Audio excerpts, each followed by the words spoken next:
Hey, everybody. Really excited for this update and chat with Mitel, a company that's just celebrated its 50th anniversary. So older than I am, yet continually reinventing itself and growing. So I'm really intrigued to catch up with Eric. How are you? I'm doing great. How are you doing, Evan? I'm doing well. It's great to meet you at Mobile World Congress only a few months ago. Seems like years in industry terms. So I'd love to catch up on things. You've been busy globetrotting the Indeed, world, yeah. meeting partners and customers and analysts. So give us an update. Maybe introduce yourself. And for those few people who aren't familiar with Mitel, who are you?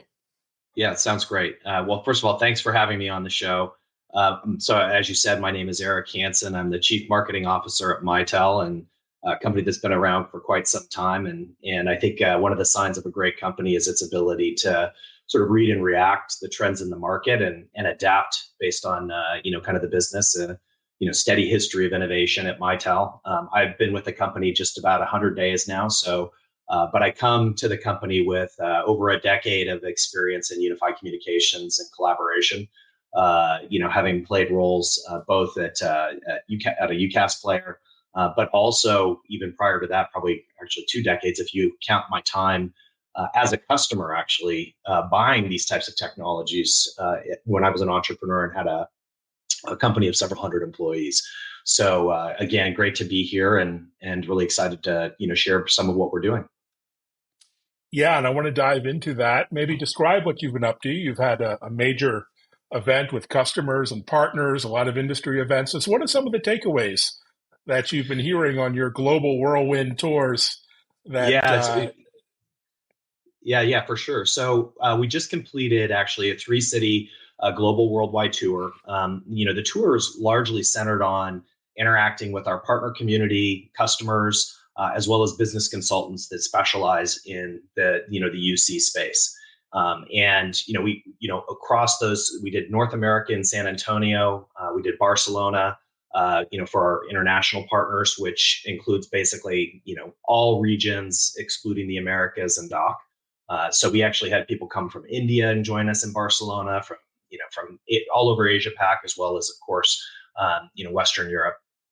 And then the last event was actually just this last week in Germany for our DACH partners. And so just amazing feedback. We had probably over 2,000 engagements, lots of wow. partner conversations. We included our Mitel user group in some of the events, which was great because we've got 11,000 members and growing, from that community. So really fun to have them be involved. And I think one of the great things for me, and I know we're going to talk about some of what I heard, but to get feedback in the surveys that we did after these events, on average, 90% saying they're excited about the vision that Mitel is bringing to the market, and over 90% also saying really served as a great mechanism in terms of their renewed commitment and excitement to continue to promote the Mitel portfolio. So very exciting results from the event, and at the same time, of course, happy it's over and settled down so we can actually just get to the business of doing business and supporting our customers. Yeah, well, that's a great focus for the summer. 2,000 engagements. That's a pretty impressive tour de force there. What are they telling you about the current communications landscape? It's so diverse, from SMB right up to global multinationals, and the technology trends are very diverse as well. It's hard to characterize the entire market, but what are you seeing firsthand? Yeah, yeah. I'm gonna use a quote, borrow a quote, from somebody who I think you also know, Dom Black from Cavell. He was actually at our international event doing a fireside chat with our head of sales, and one of the things that he said, which for those of us that have been around the industry for a while, there's the cliche, the one constant in life has changed, and I think that is especially the case in the communications landscape. And so I think that's largely what we heard. There was this rush, probably a decade ago, for a lot of companies thinking that they were supposed to just rush to an as a service solution that was served Mm, out of the pure public cloud, and that was going to be the final destination. And I think what we heard and what we've seen in the last several years is that while that's a really important segment, And obviously, especially for things like the general knowledge worker use cases, it's an important aspect to have in your portfolio. It's not the end all be all. One size fits all approach definitely doesn't work when you think about the fact that there's 3 billion workers in total around the world, and probably 2/3 to 3/4 of them are frontline workers, not knowledge workers. And their needs they still feel very underserved. So we heard from healthcare. We've been hearing from healthcare partners and customers that for some lines of business, having that type of a solution totally makes sense. But there are a lot of others, and we actually shared with some of our partners some recent case studies.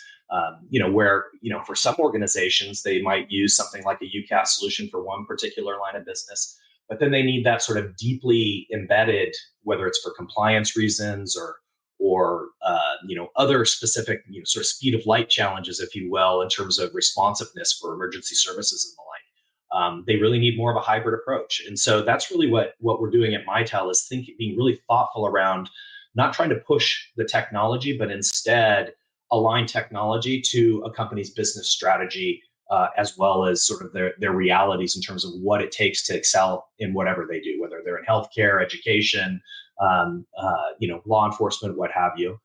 You think about the Global 2000 list, the top 5 to 10 industries all have a high percentage of frontline workers, and they have to, kind of navigate these types of challenges, whether it's in manufacturing or healthcare, even retail, right? So that's really what we're hearing from customers is they want that choice, that flexibility. They want to tap into the cloud when it makes sense for certain lines of business, but they want control, and they really need to ground themselves from a compliance and security perspective. So that's really what we're hearing. Yeah, that's so interesting. Just this morning, I had the CTO of one of the biggest data center providers in the world, Digital Realty, on the show.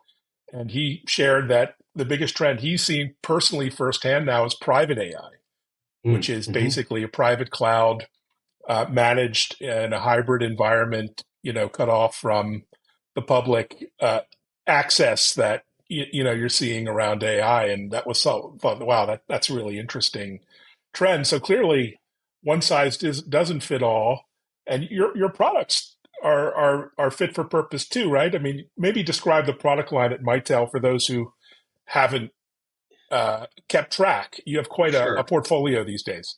Sure. Before I do that, I just want to respond to your point about AI. I Oh, think that's a really astute, comment. And it's still early days for AI. And hmm. while every customer that I talk to, I think it's really important that they, put their toe in the water so that they can start to experiment and learn in more of a lab type of setting.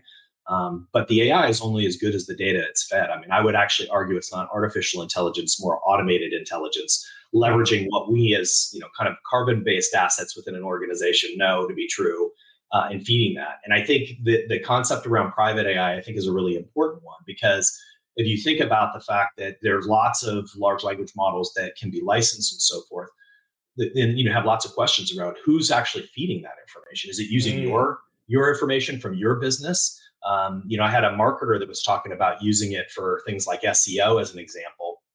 And one of his observations after running some experiments was that when you license some of these things, and if you over pivot and lean too hard on things like AI in the creative process, then all of a sudden you and your competitors all sound the same, right? Because it's potentially leveraging the same large language models. Mm. And then I think the other thing that's driving that trend, which is not dissimilar from how we're thinking about it in communications, is this idea of living in the appropriate parts of the cloud, whether it's private, secure hosted or public.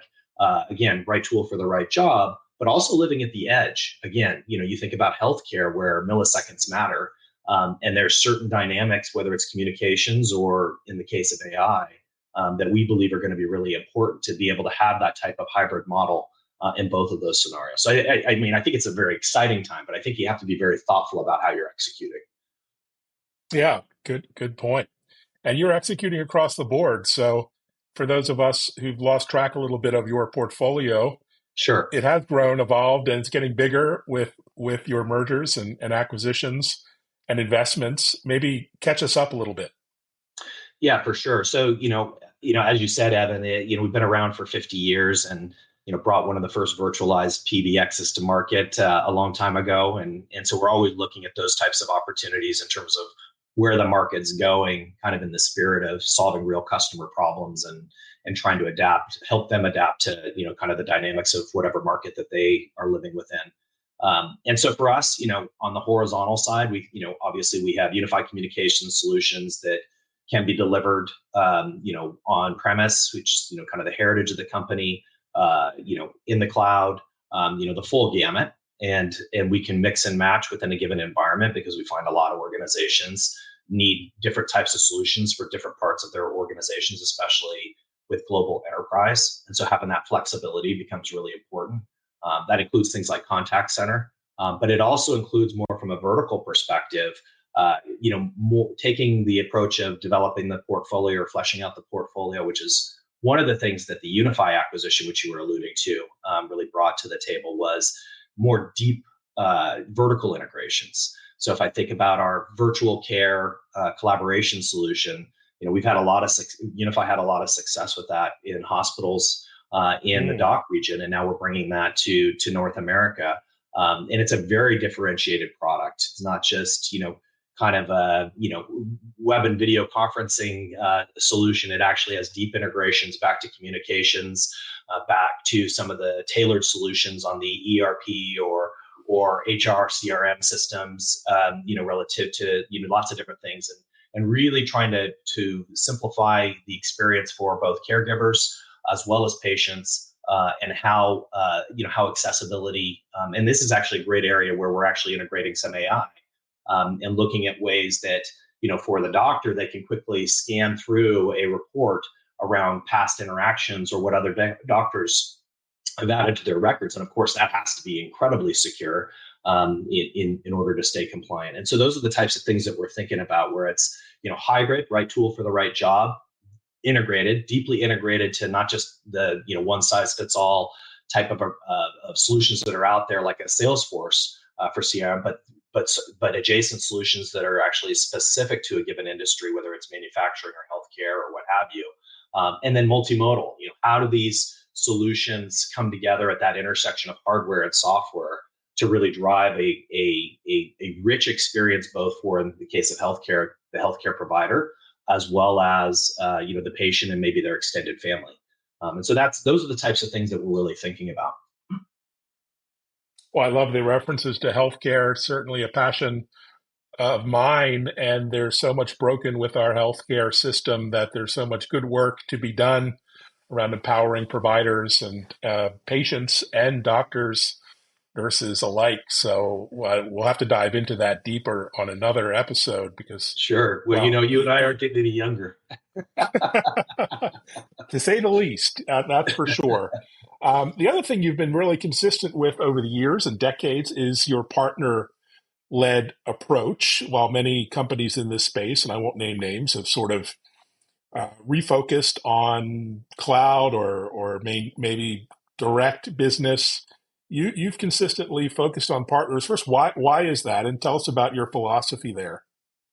Well, I think, I think you have to have a mix of ways that you go to market. And I think, at the end of the day, you have to start with the customer and kind of work backwards from there. And so from our perspective, there's certainly number one, having a rich, partner community really helps us stay closer to, kind of customers that are in region, because there are certain things that they do beyond just what we sell, but that are very related. And so they can really maintain a level of intimacy with that customer that goes beyond just what they're doing from a communications perspective. And so we really see that that's strategic to both our success as well as for our customers' success. Of course, your customers, and this is one of the points of feedback I got at some of the events, they still want to have that direct relationship, even when they're doing business through a partner, and we think that that's great. And so, for us, it's about, again, putting the customer first, having a direct relationship, especially when you're talking about larger organizations, but also being very thoughtful around what their relationship is with our partner community and how together we can really deliver meaningful, kind of business impacts and in some cases even tailored solutions. Fantastic. The other thing that was really eye-opening when we met at Enterprise Connect in Orlando was the team. I'd forgotten the depth and the breadth of expertise at Mitel, from the CTO office to the professional services teams, and talk about decades and decades of experience. Maybe give us a Yeah, peek for behind the sure. curtain on the relatively new leadership team on your end, but the expertise that's out there, because it's pretty impressive, and you don't always see it on display when folks are grinding behind the scenes, toiling away with customers and partners. Yeah, for sure. So, I guess it's been just about a year, maybe a little bit more, Hmm. since we acquired Unify. And if you think about that, that was a really big bet that I feel like is really starting to pay off.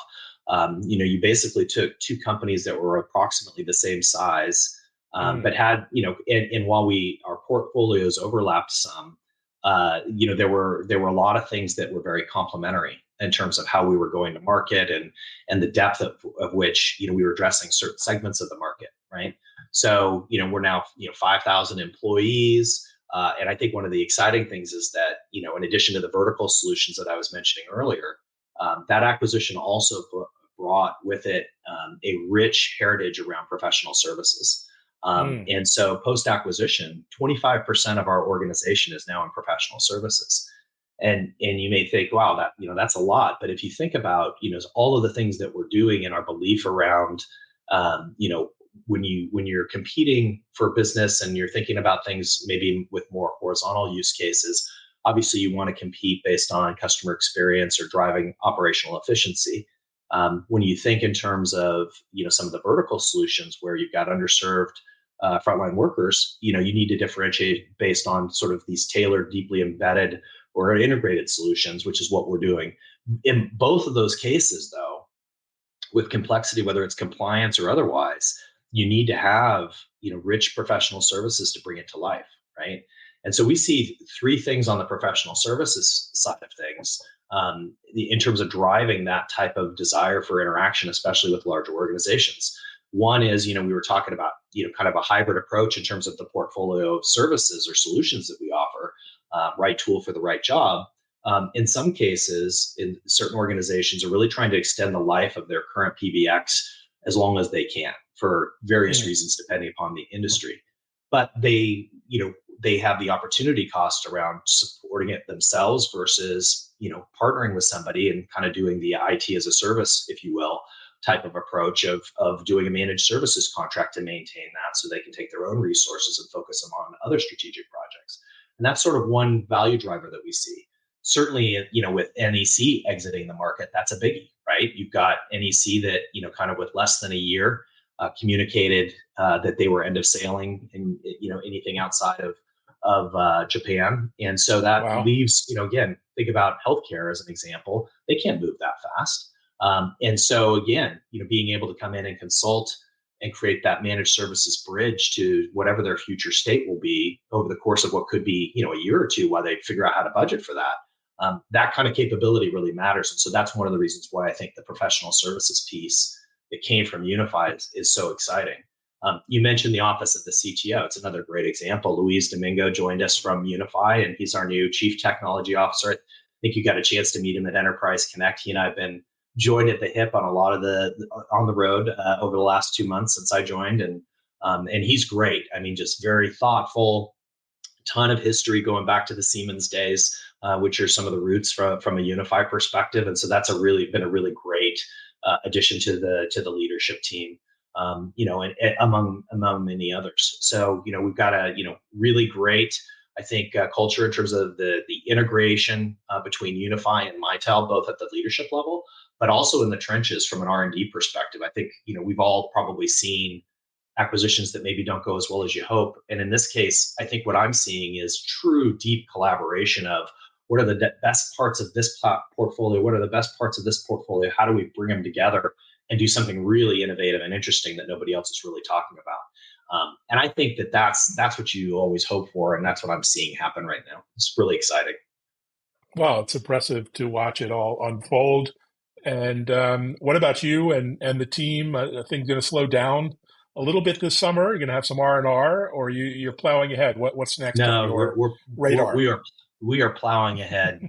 We've got some exciting announcements coming. Later this month, heading into Q2. Of course, August is always a slow time to make announcements, so we probably won't.